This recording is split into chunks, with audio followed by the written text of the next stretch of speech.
it's time for us to Nerdflix and chill, Cameo, which is my favorite part, where me and you get to just nerd out on whatever we're watching this week. And it was slim pickings for me this week, because I mentioned earlier in the show, I wasn't loving Titans this week. I think I fell asleep during the episode, which is why we're not going to talk about it this week. But we've also kind of been keeping tabs on Andor, right? And I got to say, episode 11, at first I was like, back to Andor. Like it's kind of slow. You know, he did end up, spoilers. He did end up losing his mother this episode. Yeah. And you know, it kind of, there was something I think in last episode that stood out to me too, because it showed his droid that lived with his mom, you know, and it acted like it cared about him and the mom. Mm-hmm. So it's got some artificial intelligence there, but I wondered, why don't they use the droids a lot more than they do? Like Luke and R2, why wouldn't you just send R2 up there to shoot, you know, to fly and gun and all of that? And then they were talking about that, I think in the last episode, the reason that they had the human prisoners was because the droids were too expensive and too hard to replace. Mm-hmm. So I guess that's why a lot of people didn't use a lot more droids for everything, right? Yeah. Because it seems like it'd be like, hey, you wouldn't need a lot of humans for a lot of things. Because not only are they better than the Roombas that we use here in this galaxy, you know, they got AI. and this one always had like a little bit of sadness to it, because it was sad that Andor was gone or leaving. It wanted to go on the adventures with them. Mm-hmm. And then it was sad when the mom passed away. And it made me sad, because I was like, oh, he's poor little robot. He's probably never going to like reunite with Andor now. Or does he? Did we see him with the little red droid in I didn't see it. Rogue? Yeah, I'd have to go back and look at it now. But that makes me sad over a stupid robot, Cameo. A robot that doesn't even exist. I'm sad about it. Like, that's just messed up. But that's the greatness of Andor right now. Like, it was, like I say, there was some slow parts where like the one lady with her daughter and all that drama, it's just like, why? I don't know what that's turning into, but. Yeah. We have a comment on the post on Facebooks from Jeffrey Allen. His take on it, he said it's been a rocky ride, but much more in line with what I expected Star Wars TV to be after watching The Mandalorian than the way my expectations were tanked with episode 3 of Book of Boba Fett. Oh yeah, I agree. I agree with that. Yeah, most Andor episodes are somewhere in the middle of that, skewing toward the better half.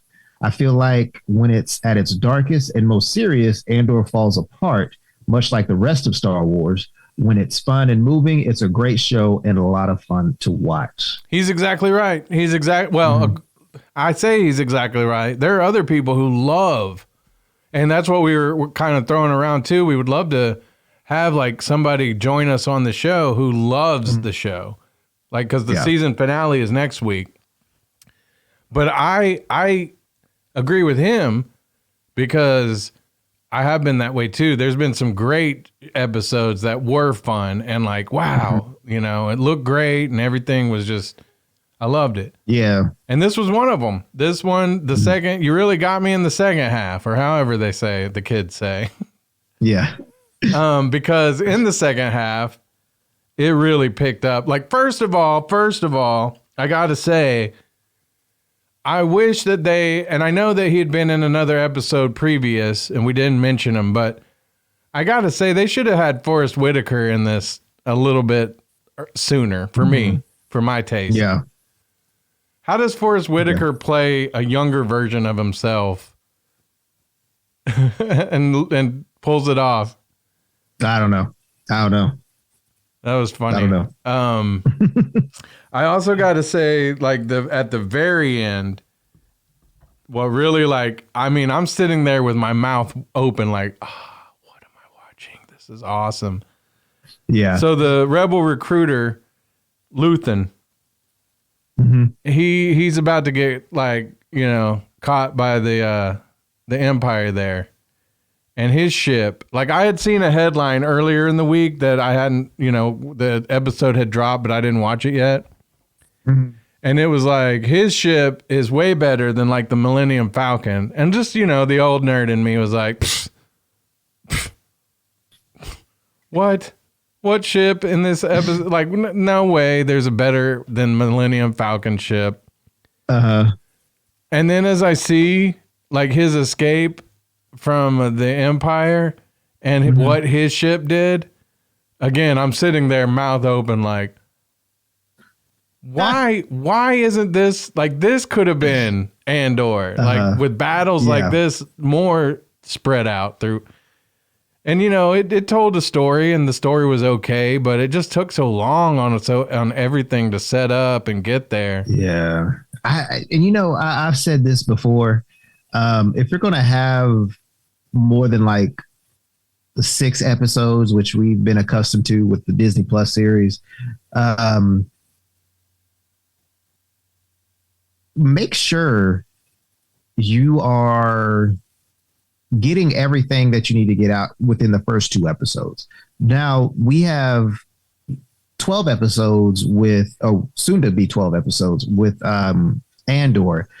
All of this stuff, like I really didn't care for it until Andor got sent to prison. That's when I started to like it a little bit more. And, you know, I understand that he went to prison. I understand that you had to set up all this, you know, all this stuff, but let's do that in the first 3 episodes. Let's get all the character information as much as possible in a chronological order that it needs to happen. But let's get it out first 3 episodes. Yeah. Or 4, however long, you know, the season is going to be, you know, with Andor, it's 12. So let's, you know, a quarter of the series is telling backstory, or do what they did like in some of the I'll say Deadpool, the Deadpool movie. Like go back when you meet this character, jump back in time for a second, see how they're related or how, you know, how crucial this relationship is, and then go from there. Like stop giving us a full episode of people talking about absolutely nothing that I'm going to probably forget later on down the road. Yeah. Like this, like you got to keep it moving. And do you know if Andor is going to have a season 2? I don't know that it's been confirmed yet. I think that they were saying that it will have a season 2. Well, if there is a season 2, you know, kudos to them for pulling it off. But if there isn't going to be a season 2, I'm pretty sure it's because you didn't have a grandstand of fans that were like, I love this show. Yeah. I want more of Andor. And if you're going to get them at the back half of the season, that's fine. You know, okay, cool. But again, it's not helping your numbers at the beginning. Right.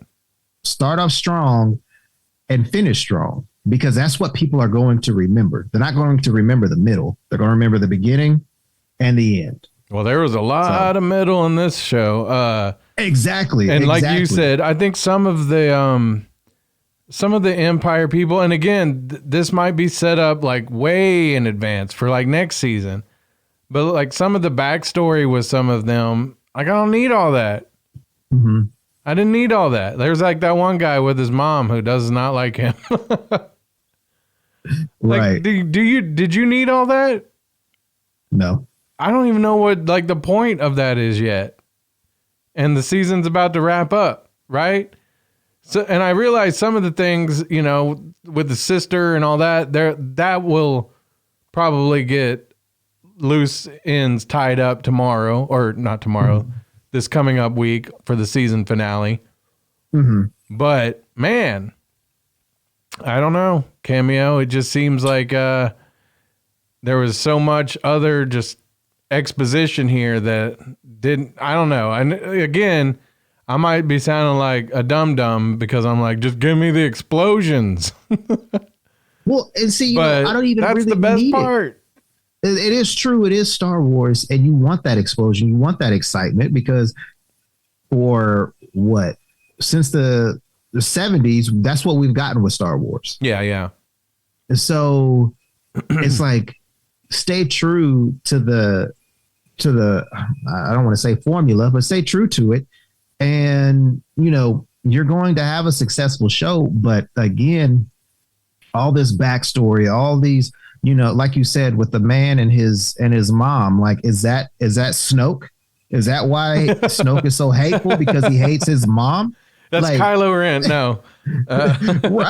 Right. Like what is the significance of this woman and her son who hates his mom? Like, I'm sure it'll play out some way, but that's the other part is like throughout the season so far, I've seen all the stuff like we talked about the clickbait headline where it's like, is Snoke in a young Snoke in this? And they were thinking it was Andy Serkis because he played Snoke in the screen capture stuff or the voice, but yeah.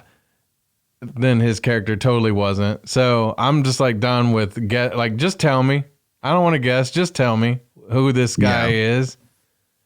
Yeah. But again, I'm sure that next season we'll see more of that. And if they could just do more of the good stuff and less of the boring stuff, I'd say it's a pretty good season. Pretty good show. I mean, we knew nothing about The Mandalorian. We knew absolutely nothing about it. Right. The cool thing is that this was a cowboy type film series. So you have this bounty hunter who is set to find these bounties, and that's the cool thing about it.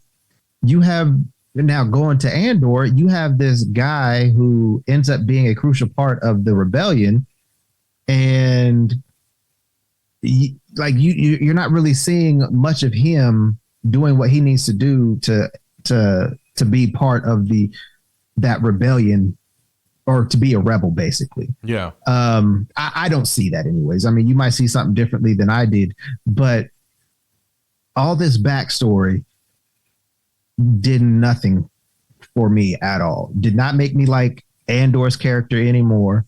It didn't pull me into like anybody or anything about this show. And I hate that.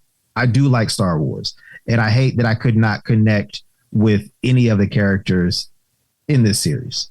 Yeah. And Andor unfortunately hasn't been like the best part of this series. So, no. I got to mention a few things before we get out of here, Cameo, some recommendations. Okay. You had mentioned earlier in the Nerd Update that Wednesday is going to be out. Probably when you see this on YouTube. If you're listening on the podcast, it'll be out on Wednesday. And if you're watching this on YouTube, it's out already on Netflix. So my recommendation is to watch that because might as well. It's Tim Burton. Now, one thing though that I'm not like super in love with, like I really like the idea that Christina Ricci's coming back. I love that Fred Armisen is Uncle Fester, and I'm a big Addams Family fan. Like I love the old show, I loved the movies, and even the newer animated movies that they made, I was still into it just because it was the Addams Family. But like the whole thing, is this whole thing going to be like just Wednesday, like at this boarding school or whatever? And so it's not going to really be about the rest of the family, right? I don't know. I hope not.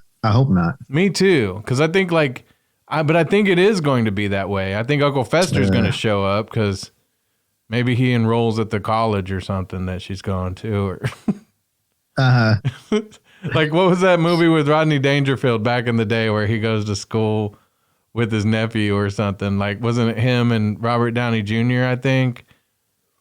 think so. Yeah, I cannot remember that movie though, but I remember the premise. One of those. Yeah. Back to School. Was that the name of the movie? Back to School? Possibly. So maybe we'll get that in this Wednesday. But anyway, I'm still looking forward to it just because it's, again, anything Tim Burton does, I'm in for it. And then it's the Addams Family, so I'm looking forward to that. And then my other suggestion, because as Andor's wrapping up, there's another show coming to Disney Plus I'm excited about. It comes out next week, though, on the 30th, Willow. And then I was talking to you, and the reason that I kind of tied it in with Andor is because Willow was a George Lucas thing, too. Yeah. And I was asking you if you'd ever seen it. And you said you have seen it, Cameo, right? But you just haven't seen it recently? Yeah, it's man, it's been forever because Val Kilmer was in it, right? Yeah, Mad Mardigan. Yeah. Which he won't be back for this TV show, I'm pretty sure, because he's in bad health now, like not doing too good. I kind of hope that they did get a little something with him in it, like they did with Maverick, the Top Gun sequel. Right. Maybe just a little something to, send him off. That'd be great. But, it is what it is if not. But yeah, I remember that was probably one of my favorite movies growing up because it was, fantasy. I like fantasy stuff. And the guy who played Willow, I'm blanking on his name right now. I know it, and it's in my head right now, and I'm sad that I can't think of it, but my phone has died while we've been recording this awesome episode. But I know that he also played one of the Warwick Davis. Yeah, Warwick Davis. Yep. I know he was in Star Wars as well. So, so there's a little bit of tie-in to both of those movies, but this one was more of a on the road adventure type movie, not like a Star Wars type movie. And it was more earthy, like there was sorcery and stuff like that. It wasn't, anything to do with space or anything. And like little gnome people. The brownies. Yeah. So if you haven't seen the original movie in a while, that's what my suggestion is for you this week.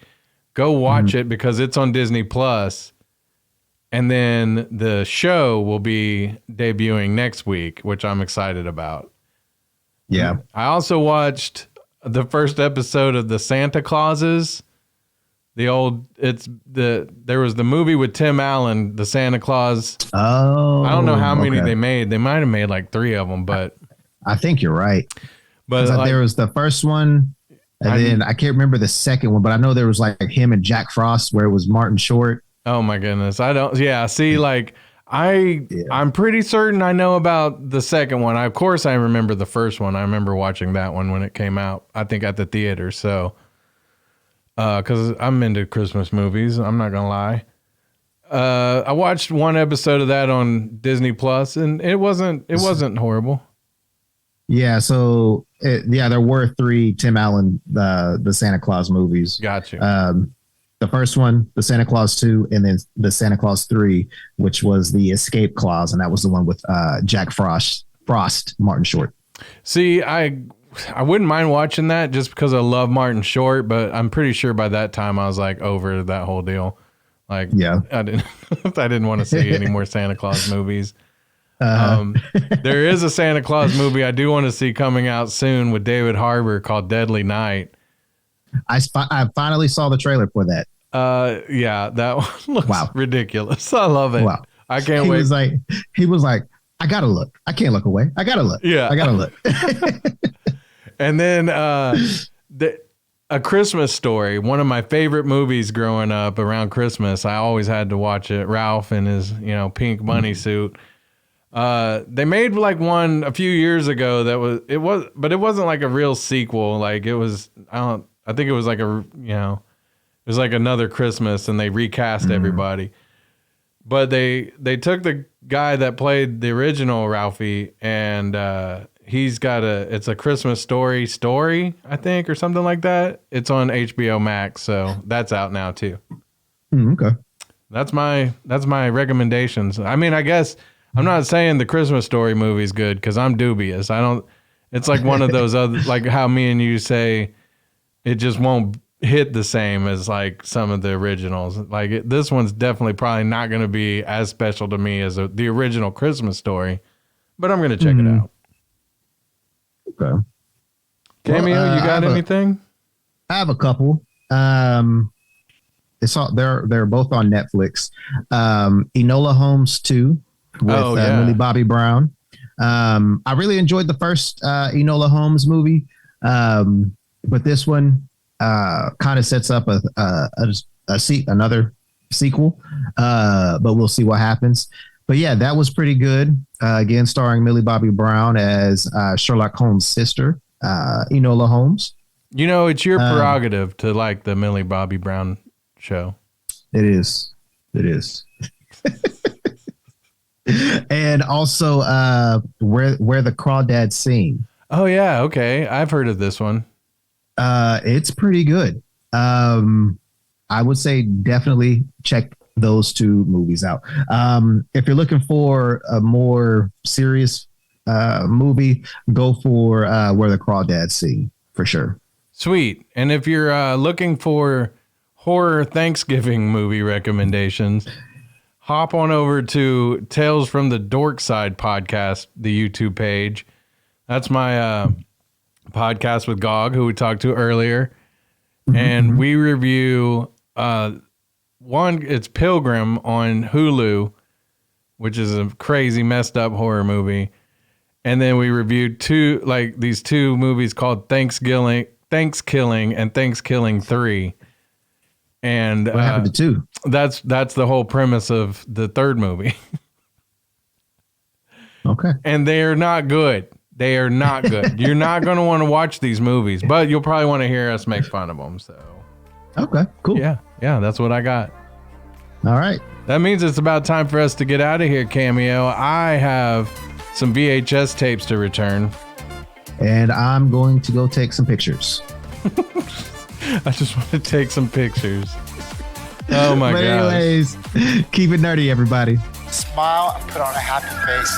Wakanda forever! This is the way. This is the way. This is the way. That was awesome! Freeze all motor functions. Hate it.